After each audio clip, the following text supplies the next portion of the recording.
Hello everybody, good afternoon. Welcome back to Coin and Vision's live Facebook page. So we got a bit of mixture of things happening today. So we will have Ronnie from the Southwest London Law Centre will be joining us to answer your questions about universal credit. So we sent some questions to her and she will be answering those. And then later we'll be joining with Marsha making an origami box. So sit tight, enjoy, and I'll be passing it over to Ronnie. Okay, am I on now? You are on, Ronnie, you're ready.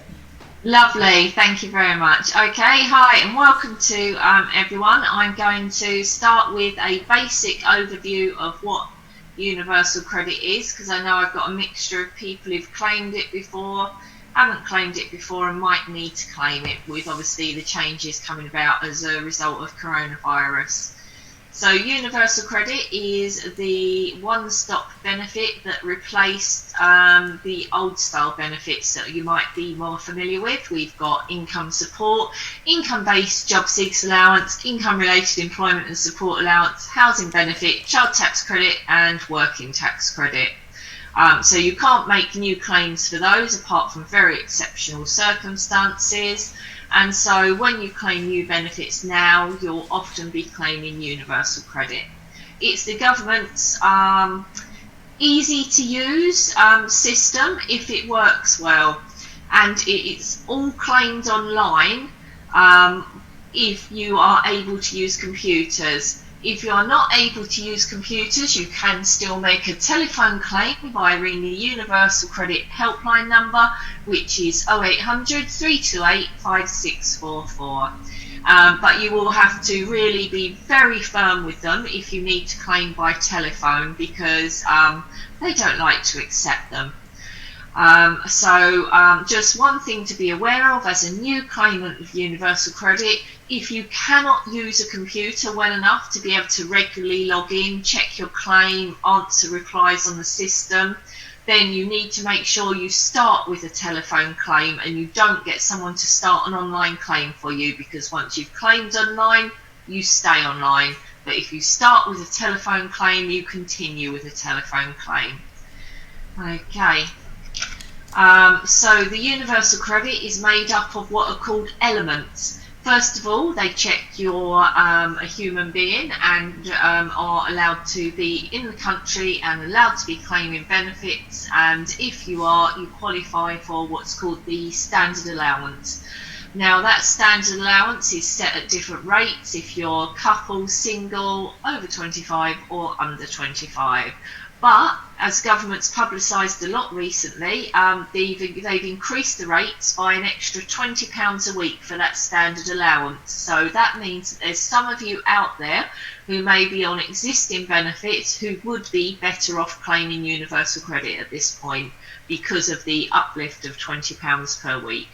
That is only for 1 year, and there's no guarantee it's going to continue. As there's no guarantee with most of the things around benefits, unfortunately, or around other policies as well.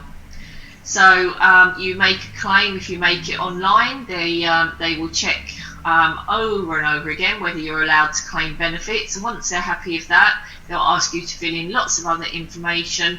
Then you'll have a telephone call or an online verification session. So if you've got driver's license, passport, or you've got credit, or you have a credit report, then they will get you to log in details from those and check you are you.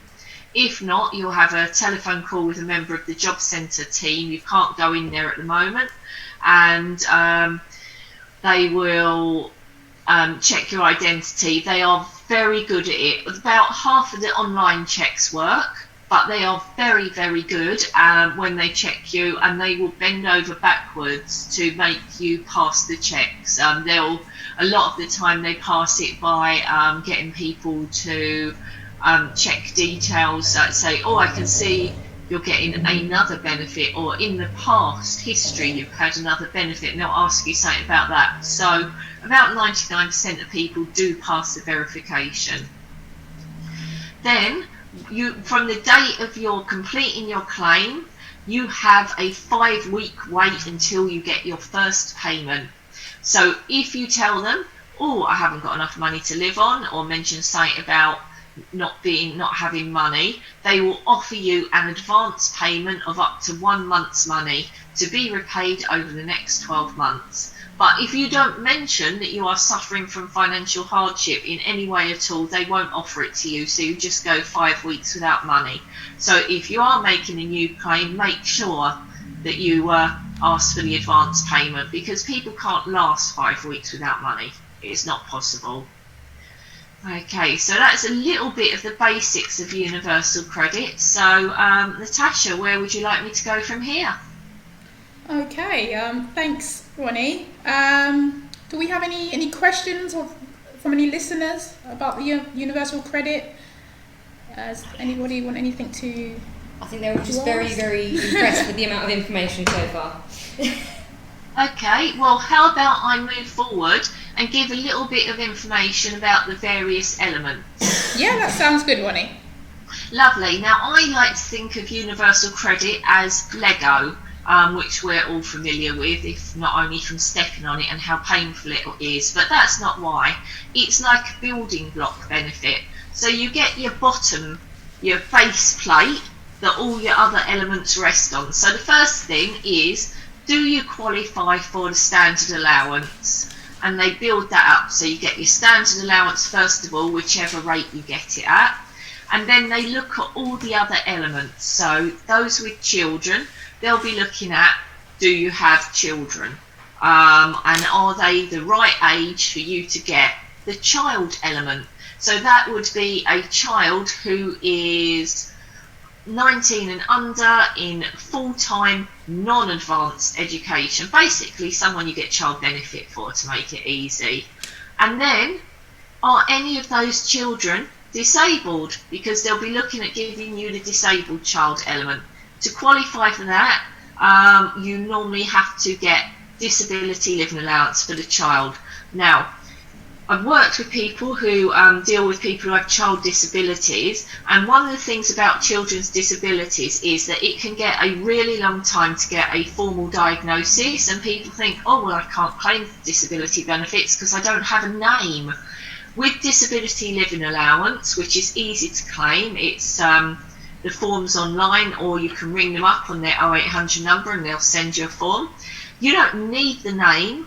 You just need to have a child who has a condition that is long-term, that affects them so that they need help each day of more than a normal child, at least 1 hour more than a child without problems would need. Okay, so there are a lot of people not claiming disability living allowance for children that should be.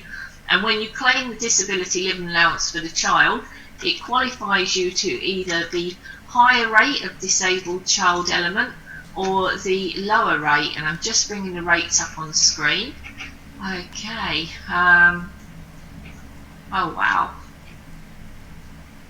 it's not on my screen. Hold on, I'll bring it up on my other screen. Sorry about that, I thought I had all the rates in front of me. That's all right, Bonnie. Here they come. Here's my disabled child element. Okay, so if you have the lower rate of disability living allowance, that's an extra £128 a month on your universal credit, and if you have the higher rate, that's an extra £400 a month.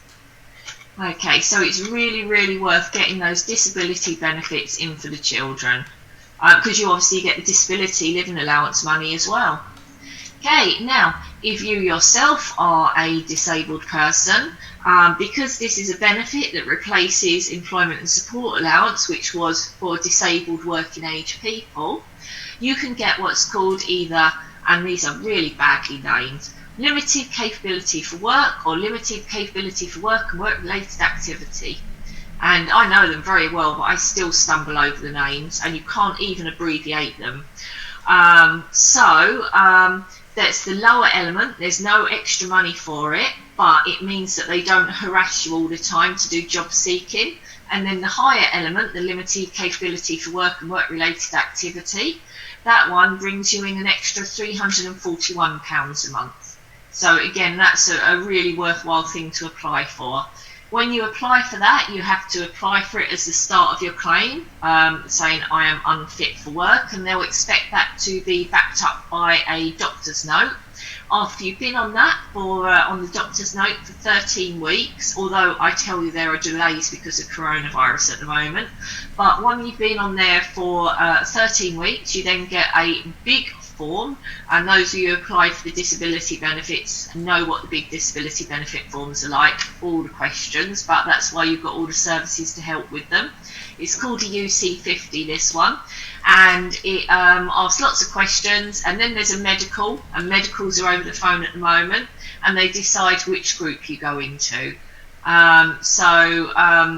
They often make the wrong decisions. They're the government, they're big and unwieldy, so it happens, but you've got plenty of services to assist you if they do. And then there's a carer element. Now let me give you some really good news about this.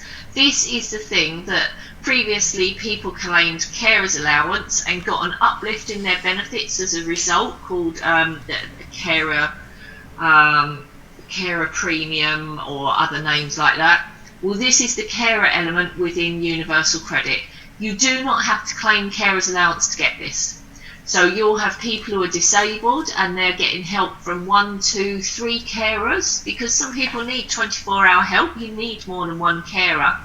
And this fabulous change is the carer element, which means that you can get multiple people getting put down as carer, not getting harassed to work, and getting an extra £162 a month on their Universal Credit as a result. And carer's allowance, that stops once you earn over, I think it's about 120 something per week, haven't got the figure out right, and then you don't get it anymore. But the carer element, you still get that as part of your Universal Credit, and it just gets cut down a bit if you've got wages. So the Universal Credit, there was a lot of campaigning when it came in, and carers really did some good work with that. And then the last element we're going to talk about is the childcare element. Now this used to be paid under tax credits as well, so you can see how it's taken over from the tax credits. So the childcare element, under tax credits you only got 70% help. Under Universal Credit you get 80% help, obviously up to a cut-off point, with childcare for up to 2 children. So again, this is more generous. There's a focus in Universal Credit that they want you to be better off working, so they have put things in place that can help you do that. But you have to claim all these elements. So you have to fill the right thing in, or when you're doing it over the telephone when you're applying, and that's really important. Okay, so Natasha, would you like me to move on to some of the questions that I got asked? Thanks, Ronnie. That's been very helpful. I just have a slight message. It's not a question, but from one of our members who wasn't aware about limited benefit claims and was not informed about it either. Is there any way? Wasn't aware of what? The limited benefit claim. Limited benefit? Do you mean limited capability for work element that replaced possibly that one? Yeah, sorry. Yeah, okay. Possibly that one. So it's just how does one go about to find out that kind of information? Is there a particular website you would recommend, or? Well, I'm not sure. Let's have a look on the Gov website, because I think actually on the government's own website they've got some good information about Universal Credit. So I'm looking at the website www.gov.uk/Universal Credit, and I think if you look at it you'll find it's quite easy to read. So when you scroll through it, it tells you what Universal Credit is, what it's replaced, and then it talks about what you'll get. Okay, it covers if you're training, studying, if you're in a couple, what the allowances are and what it pays out for. And on page 3 of the eligibility, it covers if you have a disability or health problem. So if you do have a disability or health problem that means that you cannot work either at the moment or long term, you can just, when you've claimed universal credit, if you already got it, you just say you've got a little section on your journal that says change of circumstances, and you can register yourself as unfit for work. If it's a new claim, you do it at the point of new claim, and you just need to back it up with a fit note from the doctor for the first 13 weeks. Okay, thanks. Really easy to claim. But they will test you to make sure you're telling the truth, because again, it's a disability health condition thing, and the government always checks everyone to make sure they're telling the truth. Yes, no, brilliant. Thank you for that, Ronnie. And of course, Croydon Vision, we have an information and advice service, so that's where we can help our members if they need assistance filling in documentations or applications in response to that. Yes, but it's very easy to claim it first of all. It's just the form you get after 13 weeks, that one's a little bit more difficult. But if you've got the information and advice service, you'll be very used to filling in forms, and it will not be a problem for any of your people at all. Brilliant, thank you, Ronnie. We have another question. Someone would like to know if they need to provide information about their disabilities or their capabilities. Do they need to put that in a form when applying for a claim? Rightio. So when you claim the limited capability for work and limited capability for work and work-related activity, I tried abbreviating it to LUCRA, but it just doesn't quite work. Yeah. So first of all, you get a fit note from your doctor, used to be called a sick note. Took me about 2 years to get into the habit of calling it its new name. And the doctor says this person is not fit for work for the next however long, and that will cover you for your first 13 weeks. Obviously, if your doctor doesn't do a long note, they'll have to keep doing them. But at the moment, I know they don't want to see anyone, so they're giving quite long fit notes. So that's your first 13 weeks. Then the form comes out, the UC50 form, and on that form, they ask the detailed questions about your health condition at that point. Do you have any professionals helping you? What's your health condition? What effect does it have on you? And then they ask a series of questions. Are you able to, I think one of them, are you able to raise and lower your arm to above the top of your head? Can you read font of certain sizes and things like that? So they're looking at could you do physical work? Could you do office work? They're the sort of main things they're checking for. So the form only comes 13 weeks later. Okay, brilliant. Thank you, Ronnie. Hopefully that answered a couple of those questions. I have another one coming through. What if you already have claimed but have elements missing? Oh gosh, yes, that happens all the time. I picked up someone last month who was missing the carer element, because they didn't realise you could claim carer element even though they were working. So we popped a note on the journal and said, hey, actually they are a carer for the person who's got this disability benefit, and now their maximum universal credit is an extra £162 a month. So you just need to pop it on that journal as a change of circumstances. And also, if you become sick, or as some people do, are incredibly optimistic about their ability to work, because some people want to work no matter what, and I completely understand it, because I would go crazy if I wasn't able to work. So some people are very, very optimistic about their health. So if some people think, oh, actually, maybe I do want to claim the limited capability element, well, then they can claim that at any point going forward of their claim.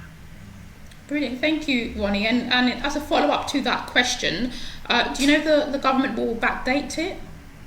Oh, the government don't backdate anything, not for universal credit. Okay. The maximum backdate you can have for anything on universal credit is 1 month. If it was their mistake, so if they took a telephone claim, or someone else filled it in for you because you are not capable of using the computer properly, you could try. But government do not like backdating universal credit. I've only got it done where it's been through errors. where people have maybe put slightly wrong information or asked a question. With Universal Credit, you have a journal. Mm-hmm. So sometimes people will fill something in, they'll think it's not right, and they'll put a note on their journal which says, look, I filled this in work coach or disability coach, whichever one you got, but I'm not sure it's right. Can you check that I filled it in correctly, because otherwise I won't get the right money? And that is brilliant. So if you're not sure, put a note on your journal, because if your work coach or disability coach doesn't come back to you and say, actually, you should have done this or you should have done that, then you can say, look, I knew it might be wrong. I alerted the Universal Credit System and they didn't fix it. And then you can get it backdated to the point you asked. Okay, brilliant. Thank you, Bonnie. I think that's about it for questions in that area. So Lovely. When you're ready. I've got some questions I was asked beforehand. So I'm going to go through those. So, number one. I am from an EU country, been here for nearly 4 years and have settled status, doing an open university degree, claiming benefits from my home country. And part one of the question is, should I transfer from the benefits I'm getting, because they're not very high, and I've been told to claim personal independence payments, should I transfer onto Universal Credit? And the answer is maybe. It depends how much you're getting from your old country. So first of all, can a university student claim Universal Credit? That's a big question, but Open University is a very specific area of degrees, because Open University degree is not normally considered full-time education unless as a result of it you cannot work full-time. That's because it is specifically marketed at people who are working. So people would work full-time and do an Open University degree. Okay, so yes, Open University degree would not normally affect you claiming benefits at all, because you're considered still to be available for work. Then we've got, just generally, can university students qualify for Universal Credit? Okay, well, sometimes is the answer. And the website www.gov.uk/universal-credit, they actually cover this. So there are certain students that can be doing a degree and still getting Universal Credit, but you need to realise that your student income will count as income when they work out your benefits. So students who get attendance allowance, disability living allowance, personal independence payments, or have been given limited capability for work through either employment support allowance or Universal Credit. Those ones, they can be getting Universal Credit, which of course entitles you to help with your rent as well as being a full-time student. Also, single students responsible for a child, qualifying young person, that's the bit after you stop being a child and going to secondary or college education, and are 19 or under, or a foster child. And even if you are a couple and one of you is at university and the other one is working or unable to work, as long as you've got a child, again, you can still qualify. And if you're a pensioner, because pensioners, it's recently changed the rules, so if you're a pensioner with a younger other half, you claim the benefits of the younger age person, not the older age person. So you'll have people who are pensioners and they can be students. Okay, so that's the student part of the question. Now the wages part of the question. We haven't got to that bit. Better off check. Now, Natasha, yes, are you and your advisors at Croydon Vision able to do checks to see what someone will get on Universal Credit? Is that something you're able to do? I'm not 100% sure. That will kind of fall into the information and advice officer's role, but it's something that we can look into to see if we can. Because there's a fabulous website, www.turn number 2, us.org.uk, that's set up for human beings, people without any knowledge at all, and you can run the check on that yourself if Brilliant. you want to see how much you would get if claiming universal credit. Thank you. And if things go wrong, they've got a helpline as well. That's brilliant. Okay. And the second part of the question was, if I started working, could I still get universal credit to supplement my wages, and do I have to work for a certain amount of time before I get support? No. There's no, you have to have been working 1 week, 1 year, 1 month. All that happens if you're working and on universal credit or going to claim universal credit is that they count your wages as income and take it off the maximum universal credit you could possibly get. But there are brilliant things in place because, again, they want you to be better off working. So with the working, they do, first of all, what's called a work allowance. So there are 2 types of people who can get this: those with dependent children, i.e. children you get child benefit for, and those who are registered as limited capability for work. If you get any help through universal credit with your housing at all, then they ignore the first £292 of your wages. And for those who don't get any help with their housing, because there will be people who've paid off their mortgage, people with mortgages have a period to wait before they get help, they get the first £512 of their wages ignored. And then, even after that, what's left over after you've taken the work allowance off, then they ignore, so they only count your first 63% of your wages. Okay, so if after your work allowance was removed, you were left with, I make it easy for myself, £1,000 a month of wages, they would then only count the first 63%, which is £630 of your income. And then you've got help with childcare. If you are working, then you can get help with childcare up to 85% of the costs. So yes, you can work and definitely get universal credit to top up your wages. I have thank you there, Ronnie. I've got a couple of questions coming through. Is there a correlation between universal credit and spouses' earnings? Yes, you are treated as a couple, whether you're married, other half, cohabiting, whatever you want to call a relationship. If you are a couple, you're a couple, and when they look at the earnings, they look at the earnings of both the couple. Okay. But again, you get one lot of work allowance, and all of the wages have they only count the first 63% of them.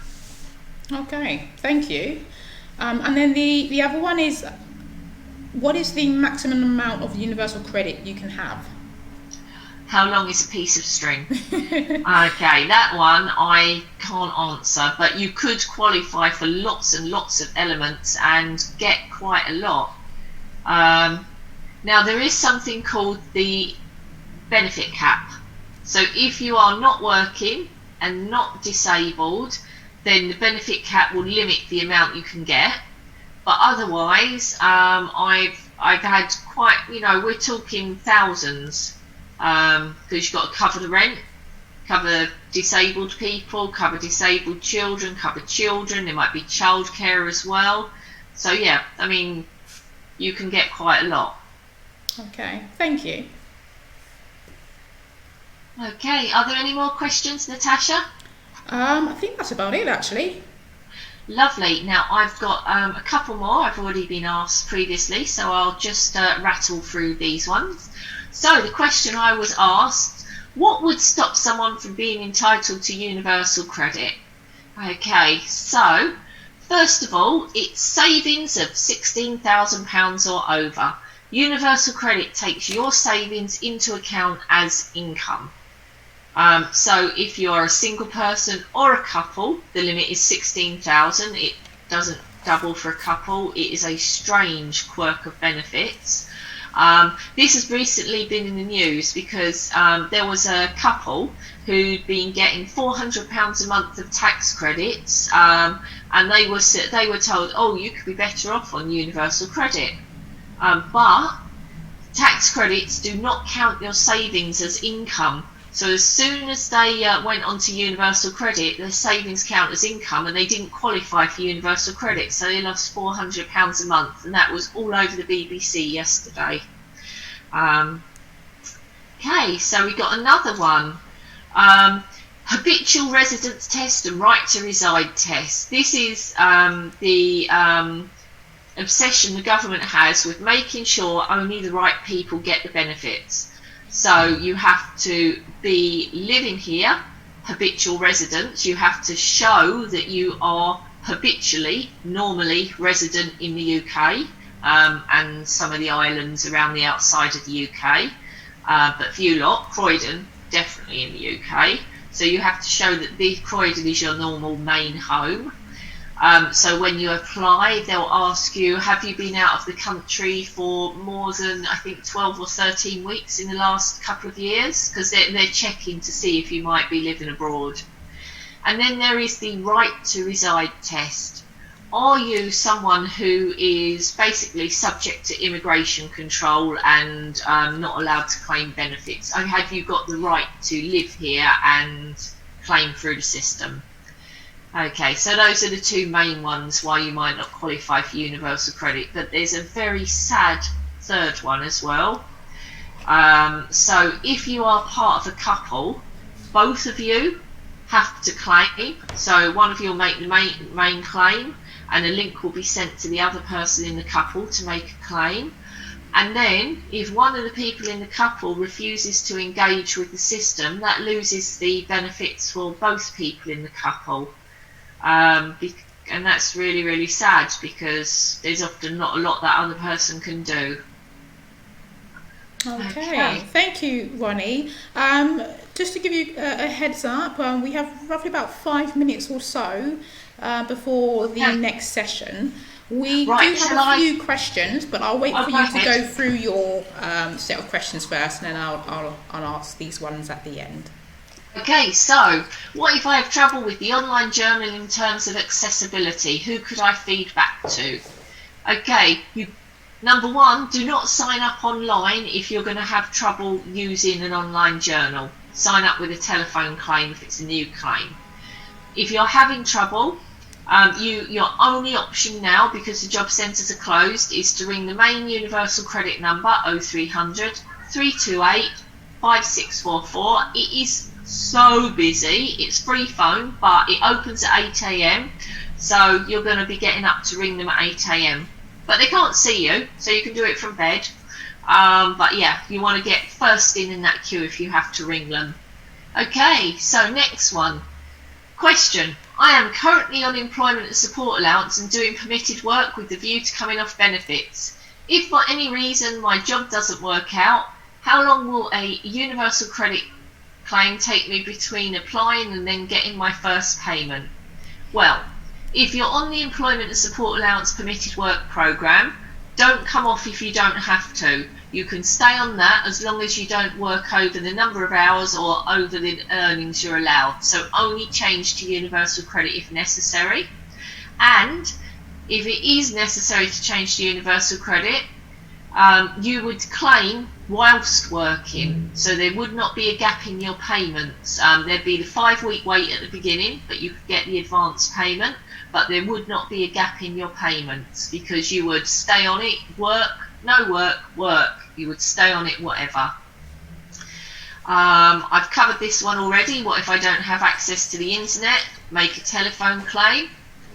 What if English is not my first language? Oh my gosh, this is not good, because you've got two issues with that. If you cannot use English well enough to use a computer, then make sure you make your claim using a telephone. Universal Credit can use telephone translator services. If you've already got an online claim, I don't have a good answer, because I have people suffering from this at the moment. You're just a bit stuffed. Okay, it's not good at all. And then I was given a scenario for a lady called Jane, whether they could claim universal credit. And some of the things that came out of that, because I only have a few minutes left, is you can get help with mortgage and secured loan for universal credit as well as rent. There is a 9-month waiting period to get the help with the mortgage from the date you claim, and each time you get any wages coming to the household, you have to wait a further 9 months from that period. But whilst you are waiting, you qualify for the higher work allowance if you're someone who qualifies for the work allowance at £512 per month. And is there a non-dependent deduction for other adults living in the house? Now, good news point on this. With housing benefit and the older benefits, if you had a non-dependent, another adult living in the house, they would deduct money from you at a higher rate as per the earnings of that person. But on universal credit, there is a fixed rate of £75.15 per month that they deduct it at. And if you are registered blind, get certain disability benefits, then you don't get any non-dependent deductions at all. Okay. Brilliant. Thank you, Ronnie. That answers all of the bits. Yeah, that's questions. Really good. So I've got just 4 more questions left to ask from some of the members. The first one is, what if you are retired? If you are retired, you are... Okay, so there's retired isn't really a thing. Yes, you can be retired, but are you state pension age?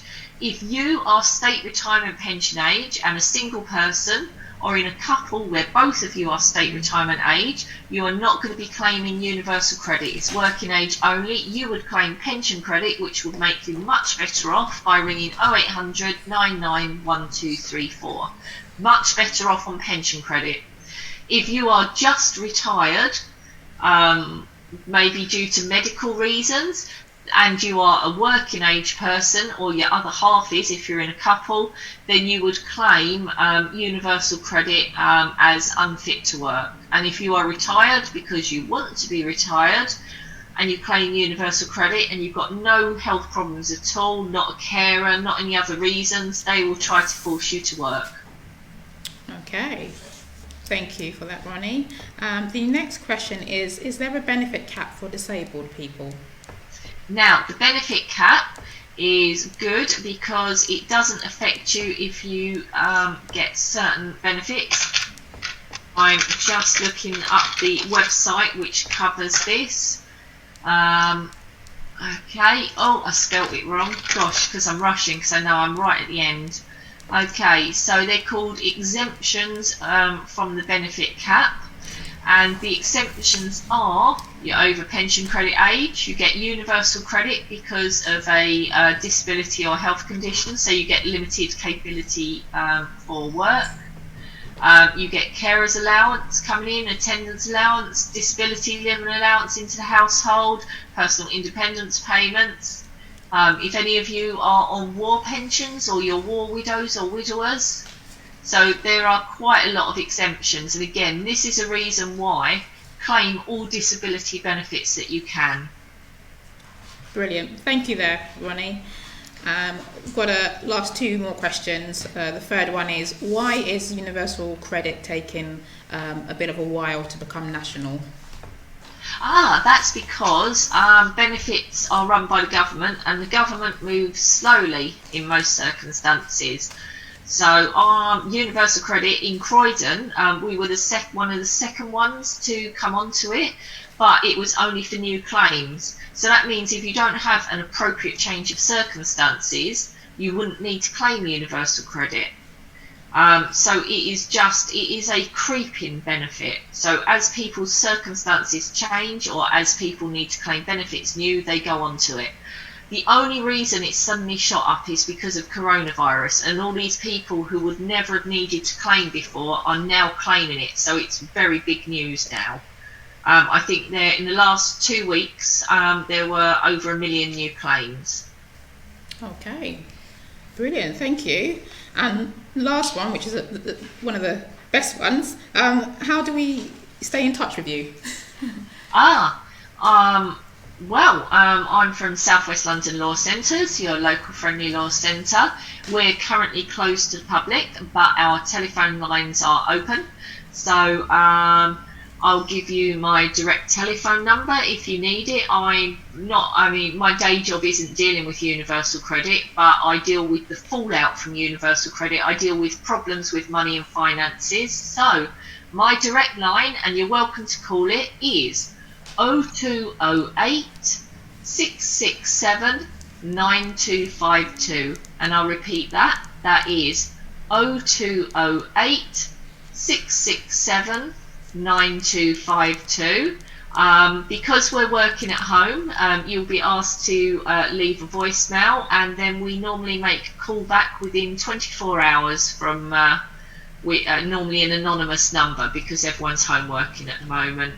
We also have a website. It's a bit rubbish at the moment, but our new one is going live in June, which is going to be fabulous.